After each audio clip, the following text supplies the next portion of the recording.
السلام علیکم پیارے ناظرین۔ جب بھی میں اپنی بیوی عائشہ کے قریب جاتا تو اس کے جسم سے باورچی خانے اور گھر کے کاموں کی ایک عجیب سی بو آتی۔ وہ ہر وقت گھر کے جھاڑو پونچھے اور برتن دھونے جیسے کاموں میں جٹی رہتی۔ میری زندگی کا ایک بڑا حصہ پرتعیش گزرا تھا۔ میں ایک کامیاب بزنس مین تھا، جبکہ عائشہ ایک انتہائی سادہ اور گھریلو خاتون تھی۔ میں اسے بار بار کہتا، عائشہ تم اپنے آپ پر توجہ دو، تھوڑا وقت نکالو، نہا دھو کر خوشبو لگا کر دلہن کی طرح تیار رہا کرو۔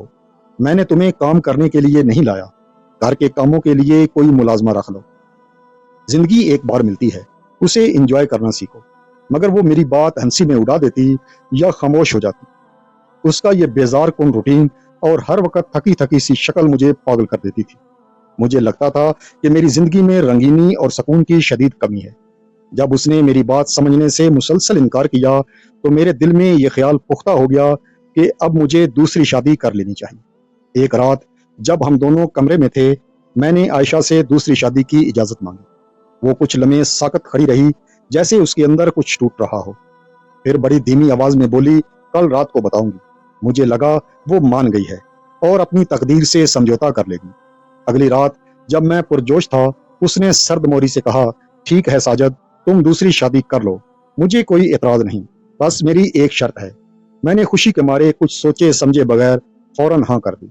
تبھی وہ الماری کی طرف گئی اور وہاں سے ایک سفید کفن نکال کر میرے ہاتھ پر رکھ دیا۔ اس منظر نے میری روح تک کو لرزا دیا، مگر میری انا اس وقت اپنے عروج پر تھی۔ میں نے اسے ایک جذباتی ڈرامہ سمجھ کر نظر انداز کر دیا۔ اگلی صبح میں آفس جانے کے لیے جلدی میں تھا۔ عائشہ کچن میں ناشتہ تیار کر رہی تھی، مجھے دیر ہو رہی تھی۔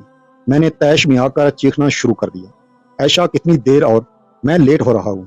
تمہیں 1000 بار کہا ہے کہ کوئی ملازمہ رکھ لو، تمہیں میری پرواہ ہی نہیں۔ وہ ٹرے اٹھائے مسکراتی ہوئی اندر آئی اور بڑی نرمی سے بولی، ساجد آپ بھی بچوں کی طرح شور مچاتے ہیں، بس ناشتہ تیار ہے، تھوڑا صبر کر لیا کریں۔ اس کے چہرے کی معصومیت اور میری خاطر اس کی یہ بھاگ دوڑ دیکھ کر بھی مجھے شرمندگی نہ ہوئی۔ میں نے ناشتہ کیا اور غصے میں بچوں کو اسکول چھوڑ کر آفس نکل گیا۔ میرا جگری دوست وقار کافی عرصے بعد میرے گودام پر آیا۔ وقار ایک رنگین مزاج انسان تھا۔ ہم نے کافی دیر ماضی کے قصے چھیڑے، پھر میں نے اسے اپنے ارادے سے آگاہ کیا۔ اس نے کہکا لگایا اور بولا، ساجد تم تو شہزادے ہو، دوسری شادی کا ارادہ ہے تو کوئی ماڈرن لڑکی ڈھونڈو، تمہاری عائشہ تو بہت پرانے دور کی ہے۔ اس نے اپنے موبائل سے کچھ تصویریں دکھائیں اور مجھے دوسری شادی کے فوائد گنوائے۔ وقار کی باتوں نے میرے دل میں اپنی پرانی کولیگ نورین کا خیال تازہ کر دیا۔ نورین بہت حسین، پڑھی لکھی اور انتہائی ماڈرن تھی۔ ہم ایک ہی آفس میں کام کرتے تھے، تب وہ میری جونیئر تھی، لیکن اب وہ اپنے کیریئر میں کافی اوپر جا چکی تھی۔ میں نے کئی جتن کر کے نورین کا نمبر نکالا اور اسے ایک پرتعیش کیفے میں ملنے کی دعوت دی۔ وہ آئی تو اسے دیکھ کر میری آنکھیں چندیا گئیں۔ وہ وہی نورین تھی، مگر اب زیادہ پر اعتماد۔ میں نے اسے اپنی کامیابیوں اور دولت اور عائشہ کی سادگی کا رونا رویا۔ نورین نے بڑے شوق سے میری باتیں سنی۔ میں نے اسے اپنے کاروبار میں پارٹنر بننے کی آفر دی۔ وہ کچھ ہچکچائی، لیکن جب میں نے اسے 50% منافع اور بڑی ذمہ داری کا لالچ دیا تو وہ مان گئی۔ ہم نے قانونی طور پر ایک معاہدہ کر لی۔ اس وقت مجھے ایسے لگا کہ میں نے دنیا کی سب سے بڑی جنگ جیت لی ہے۔ اب میری زندگی میں ایک ایسی عورت آنے والی تھی جو میرے معیار کے مطابق تھی۔ رات کو جب میں گھر پہنچا تو میں نے بڑے فخر سے عائشہ کو بتایا کہ میں نے نورین کو بزنس پارٹنر بنا دیا ہے۔ وہ خاموش رہی، بس اس کی آنکھوں میں ایک عجیب سا درد تھا جو میں سمجھ نہ سکا۔ اس نے بس اتنا کہا، ساجد یاد رکھنا، اگر تم نے نئی زندگی میں مجھ میں اور اس میں فرق کیا تو میں اسی دن یہ گھر چھوڑ دوں گی اور اپنے بچوں کو لے کر اپنے میکے چلی جاؤں گی۔ اس کی یہ بات مجھے اس وقت ایک کچی دھمکی لگی۔ اگلے ہفتے نورین میرے آفس منتقل ہو گئی۔ وہ بہت سمارٹ اور تیز تھی۔ وہ ہر کام کو پروفیشنل انداز میں کرتی تھی۔ میں اسے اپنی دوسری بیوی بنانے کے خواب دیکھنے لگا تھا۔ ایک شام جب آفس میں کوئی نہیں تھا اور صرف ہم دونوں تھے، میں نے اس کا ہاتھ تھاما اور دھیمی آواز میں کہا، نورین، میں عائشہ کو طلاق تو نہیں دے سکتا، مگر تمہیں اپنی دوسری بیوی بنا کر وہ سب کچھ دوں گا جس کی تم حقدار ہو۔ کیا تم مجھ سے نکاح کرو گی؟ نورین کا چہرہ فوراً سرخ ہو گیا۔ اس نے اپنا ہاتھ ایک جھٹکے سے چھڑایا اور ایک زوردار تھپڑ میرے گال پر رسید کر دیا۔ میں سکتے کے عالم میں اسے دیکھتا رہ گیا۔ وہ چیخی، ساجد تم اتنے گھٹیا نکلو گے، میں تمہیں اپنا دوست اور پروفیشنل پارٹنر سمجھتی تھی اور تم ایک شادی شدہ انسان ہو کر مجھ پر ڈورے ڈال رہے ہو۔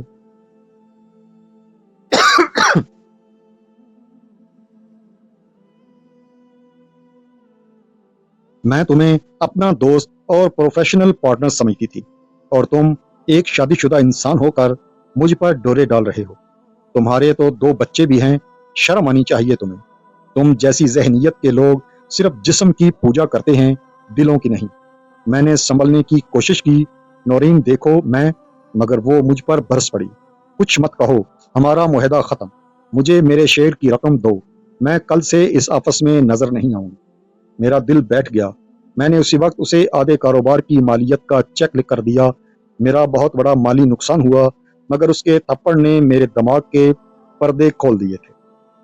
جب میں گھر پہنچا تو گھر کا ماحول قبرستان جیسا تھا۔ عائشہ کو شاید میرے اس فیصلے کی خبر ہو چکی تھی۔ میں اس کے پاؤں میں گر گیا اور زاروں قطار رویا۔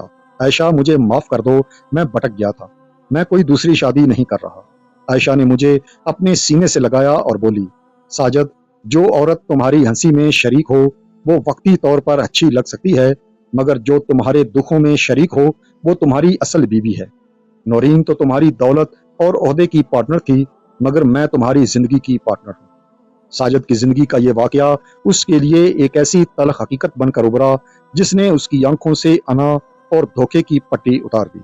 نورین کے تھپڑ اور اس کی حقارت امیز باتوں نے ساجد کو یہ باور کرایا کہ خوبصورتی، ماڈرن انداز اور پیشہ ورانہ مہارت وقتی کشش تو ہو سکتی ہے، مگر یہ کبھی بھی ایک وفادار جیون ساتھی کی محبت، اس کے صبر اور اس کی بے لوث خدمت کا نعم البدل نہیں ہو سکتی۔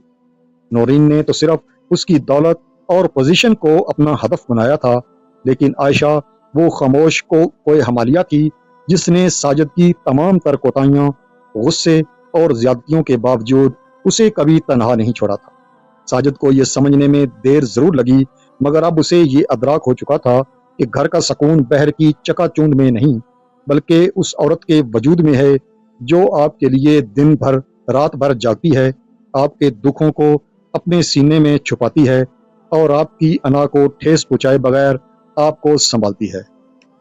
اس نے عائشہ سے معافی مانگ کر اپنے رویے میں مکمل تبدیلی پیدا کی۔ اب وہ عائشہ کی ان چھوٹی چھوٹی کوششوں کی قدر کرتا ہے جنہیں وہ پہلے بدبو یا بیزاری سمجھتا تھا۔ اسے اب معلوم ہو چکا تھا کہ وہ بدبو دراصل اس عورت کے پسینے کی خوشبو تھی جو اپنے گھر اور خاندان کو ٹوٹنے سے بچانے کے لیے ہر لمحہ محنت کرتی رہی۔ ساجد کا یہ تجربہ ہم سب کے لیے ایک سبق ہے کہ ہم اکثر اپنی زندگی کی سب سے قیمتی متاع یعنی اپنی وفادار جیون ساتھی کو صرف اس لیے نظر انداز کر دیتے ہیں کہ وہ ہماری توقعات کے مطابق نہیں ہوتا، حالانکہ اصل خوشی اسے تلاش کرنے میں نہیں بلکہ جو ہمارے پاس ہے اسی میں محبت اور قدر پیدا کرنے میں پوشیدہ ہے۔ اگر یہ کہانی آپ کے دل کو چھو گئی ہو تو ویڈیو کو لائک کریں، کمنٹ میں اپنی رائے ضرور دیں اور گولڈن وائس سٹوری کو سبسکرائب ضرور کریں۔ اپنا اور اپنے پیاروں کا خیال رکھیے گا۔ اگلی ویڈیو تک کے لیے اپنے میزبان کو اجازت دیں۔ اللہ حافظ۔